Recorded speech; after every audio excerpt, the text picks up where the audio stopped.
हर घर से मैं वाकिफ हूँ, हर घर में जाता हूँ। आज नहीं, हमेशा से हर घर में जाता हूँ। तो जिस तरह से आप चुनाव लड़ रहे हैं, क्या क्या आपके वार्ड के मुद्दे हैं, किन को देखते हुए आपने आशंका जताई कि मैं चुनाव की तैयारी करूं? मुद्दे जैसे पानी की समस्या है, गलियों का बहुत बुरा हाल है। मेन तो कई गांव में, मैं भाई साहब के गांव में बताऊं कि जगरौली का तो इतना बुरा हाल है कि पूछो मत। तो कोशिश करेंगे, जहाँ डिस्ट्रीब्यूट है लोगों को आपस में बैठा के समझा के उनका विवाद मिटा के उन गलियों का समाधान करेंगे। और स्पोर्ट्स को मेरा एक मेन मोटो कि अपने जो इलाके में है स्पोर्ट्स का बहुत स्तर लो है, उसको थोड़ा ऊंचा उठाने की मैं कोशिश कर रहा हूँ। कैसे भी करके चाहे मेरे को कुछ भी करना पड़े, अपने यहाँ से मैं स्पोर्ट्स को थोड़ा सा आगे ले जाना चाहता हूँ। अभी तक अगर देखा जाए तो काफ़ी समय से पंचायती राज हमारे प्रदेश में चल रहा है। वहीं बातचीत कर लें तो काफ़ी जिला पार्षद भी रह चुके हैं और आप भी जिला पार्षद की दौड़ में शामिल हैं, भावी प्रत्याशी हैं। किस किस मैनिफेस्टो को लेकर, किन किन घोषणाओं को लेकर आप चुनाव लड़ने वाले हैं? घोषणा मैं आपसे यही कहना चाहूँगा, जैसे गांव में कई गांव ऐसे हैं जिनको गलियों का बहुत बुरा हाल है जी। उन गलियों का वो आपसी दो पड़ोसियों की वजह से उनका डिस्ट्रीब्यूट चल रहा है। तो उन दोनों पड़ोसियों के साथ मैं पास जाऊँगा और दोनों को बैठा के उनका समाधान करके उन गलियों का भी समाधान होगा। क्योंकि सरकार ने गलियाँ बनाने में और जो भी काम है पैसा देने की कोई कमी नहीं छोड़ी, लेकिन फिर भी कभी कहीं सटे आ जाती है। कोई कहता है मेरा लेवल नीचा है, कोई कहता ऊंचा है। तो दोनों पड़ोसियों को समझा के, ये नहीं उनका विवाद बढ़ा के, समझा के उन गलियों का समाधान करेंगे। पिछली बार भी आपने चुनाव लड़ा था और लगभग जीत के करीब थे, बहुत कम वोटों से आपकी हार की वो हुई थी। क्या मानते हैं पिछली बार की तुलना में अब की बार जो रिजल्ट है उसमें कितना कुछ जो इम्पैक्ट है वो पड़ सकता है? पिछली बार मेरा छोटा भाई जी, और मैं खुद की कमी थी, मेहनत मैंने कम की। लेकिन अब की बार जो भी मेरे पिछली बार जो कमियां रही उनको मैं मिटा के और उससे दुगनी मेहनत करूँ। ये बातचीत कर ले तो वार्ड नंबर 8 से आप इलेक्शन लड़ने जा रहे हैं। एक आपके जो प्रतिद्वंदी है वो भी मैदान में है, आप भी मैदान में है। आप में ऐसा खास क्या है जो वार्ड नंबर 8 की जनता आपको वोट दे? खास तो मैं क्या बताऊं, लेकिन ये है कि मेरी 7 साल की मेहनत है जी, लोगों को विश्वास है, मैं लोगों के बीच रहा हूँ। जिस तरह से लगातार हम भी लोगों के बीच में जा रहे हैं, सर्वे भी कर रहे हैं, दोनों ही प्रत्याशी है, दोनों बराबर की दौड़ में चल रहे हैं, तो इस दौड़ में आप अपने आप को कहाँ खड़ा देखते हैं? मैं तो मेरे को सबसे आगे खड़ा देखूंगा, दो नहीं और भी आएंगे जी। और मैं 7 साल से लड़ रहा हूँ तो मैं सभी का मोस्ट वेलकम करूंगा। अगर जो भी भाई आना चाहे, ये इस चुनाव में जो भी आना चाहे सभी का मोस्ट वेलकम है। अपने खुशी से लड़ो, कोई मतभेद नहीं होना चाहिए आपस में।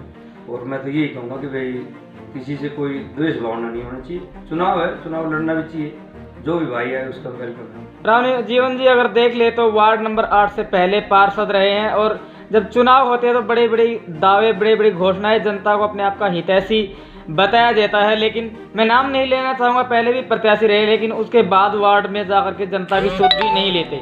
हालांकि आप जनता के दुख सुख में भी शरीक रहते हैं, सामाजिक तौर पर आप शामिल रहे हैं। लेकिन वहीं अगर प्रत्याशी की बात कर ले तो चुनाव के समय जनता के बीच बने रहते हैं और उसके बाद में अचानक से गायब हो जाते हैं, चाहे वो प्रोजेक्टेड कैंडिडेट हो, चाहे भावी प्रत्याशी हो, या फिर वो जीतने वाला हो या फिर हारने वाला हो। देखो, वार्ड के पहले वार्ड में, मेरे वार्ड में 17 गांव थे जी, और 3 गांव नए जुड़े हैं, सोंदर, कोका और जी हाँ जी। मैं उन 3 गांवों को तो शायद नहीं बोल सकता, लेकिन जहाँ 17 गांव पहले थे जी, उन गांवों में जाके आप पूछो। ताकि मैं लगातार 5 नहीं 7 साल से लगातार मैं उनके बीच हूँ, ना मैंने कोई वादा किया और जो भी मैंने उनके बीच में बोला था, मैंने ना बन के भी उनके बीच में जाके जो मेरे लायक जो काम हुआ मैंने किया है। जीवन राम जी, पंचायत सत्र के चुनाव होने वाले हैं, आप भी पिछले 7 साल से सक्रिय है राजनीति में, उतार चढ़ाव, उथल पुथल भी आपने देखी है। क्या लगता है कि जो छोटे स्तर की पंचायत स्तर की राजनीति है उस पर कितना इम्पैक्ट, अगर बात कर लें विधायक स्तर की, तो कितना कुछ इम्पैक्ट पड़ सकता है, या जो चुनाव है वो बड़ी राजनीति से कितने प्रभावित हो सकते हैं? देखो, बड़ी राजनीति का तो मैं इतना नहीं बता सकता, लेकिन जब एजुकेटेड मेंबर आएंगे तो राजनीति में जो अपने आप सुधार हो जाएगा। आप भी एक बड़े राजनेता के संपर्क में हैं, नाम तो मैं नहीं लेना चाहूँगा, आप भी जानते हैं, लोग कयास लगा रहे हैं कि भाई हो सकता है कि अब की बार चुनाव में जो बड़ी राजनीति है उसका सहारा मिले। बड़ी राजनीति का सहारा तो देखो हमेशा रहा है मेरे सर पे, जी और संपर्क ऐसी बात नहीं है, सभी से रहते हैं। मैं मिला तो आदमी हूँ, जी। ये नहीं मैं किसी से कभी कोई द्वेष भावना नहीं रखता। तो वार्ड नंबर 8 की जनता है, आपको आने वाले समय में एक जिला पार्षद के रूप में देख रहे हैं और आप चुनाव भी लड़ रहे हैं। क्या एक्सपेक्टेशन आप वार्ड नंबर 8 की जनता से रखते हैं? जनता के तो मेरे को विनर घोषित उन्होंने तो कर दिया, जी। लेकिन मेरा काम है मेहनत करना। जी मैं मेहनत करूँगा।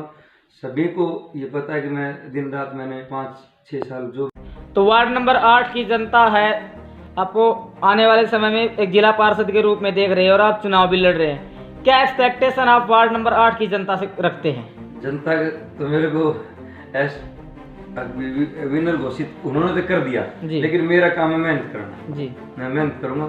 सभी को ये पता है कि मैं दिन रात मैंने 5-6 साल जो भी है एक 8 नंबर वार्ड को दिए। जी, आखिरी एक सवाल है कि वार्ड नंबर 8 की जो जनता है उसको आप चुनाव को लेकर के क्या संदेश देना चाहेंगे? चुनाव को लेकर यही संदेश देना चाहूँगा कि मैं आपके हर दुख सुख में साथी रहा हूँ और हर खुशी गमी में साथी रहा हूँ, और मेरे को वोट दें। मेरी धर्मपत्नी को वोट देकर उनको मैं विजय बनाए। बहुत बहुत धन्यवाद जी हमारे साथ जुड़ने के लिए। हमारे साथ खास मेहमान के तौर पर हमारे साथ आज मौजूद रहे जीवन राम जी, जो वार्ड नंबर 8 से जिला परिषद का चुनाव लड़ने